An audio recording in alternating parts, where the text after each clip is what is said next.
ధన్యవాదాలు అధ్యక్ష.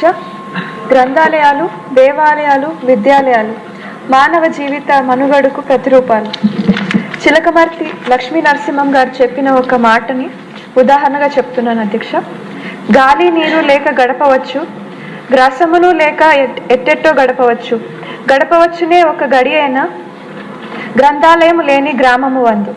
అనగా గాలి నీరు ఆహారం లేకపోయినా బ్రతకొచ్చు, కానీ గ్రంథాలయం లేని ఊర్లో బ్రతకడం కష్టమని ఆయన ప్రస్తావించారు. అలాంటి మహానుభావుడు చెప్పిన విషయంలో మనం ఒకసారి ఆలోచించాల్సిందిగా కోరుతున్నాను అధ్యక్ష. గ్రంథాలయాలలో పనిచేసే సిబ్బంది జీతాలకు తగినంత గ్రాంట్ ఇవ్వకపోవడం వల్ల స్థానిక సంస్థల నుంచి వచ్చే సెజ్ని జీతాలకు వాడుకోవడం, దానివల్ల గ్రంథాలయాలు అభివృద్ధి చేయకపోవడం వాస్తవమేనా? తత్ఫలితంగా పుస్తకాలు కొనుగోలు కావడానికి కానీ లేదంటే కొత్త గ్రంథాలయాల నిర్మాణానికి కానీ అన్నీ నిలిచిపోయిన విషయం వాస్తవమేనా?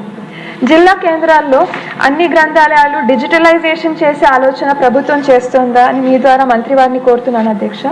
అదేవిధంగా ఈ డిజిటలైజేషన్ చేసి ఈ లాగిన్ ఐడి పాస్వర్డ్స్ కానీ ప్రజలకు అందజేయగలిగితే అదొక మంచి ఆలోచన అవుతుంది అధ్యక్ష. అందరూ కూడా పుస్తకాలు ఇక్కడ మన లైబ్రరీస్లో ఉండే అన్ని పుస్తకాలు వాడే అవకాశం ఉంటుంది అధ్యక్ష.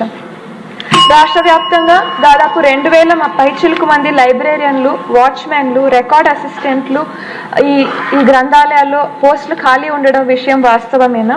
వీటిని భర్తీ చేసే ఆలోచన ప్రభుత్వం ఏమన్నా చేస్తుందా అని మంత్రి వారిని కోరుతున్నాను అధ్యక్ష.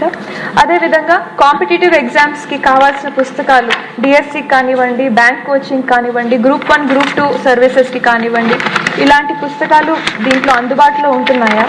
అదేవిధంగా నైతిక విలువలు పెంచే రామాయణం కానీ, భాగవతం కానీ, పెద్దవాళ్ళ శిక్షలు కానీ, సుమతి శతకం కానీ ఇలాంటి పుస్తకాలు అవైలబుల్ ఉంటున్నాయా అని ఒక ప్రశ్న అధ్యక్ష.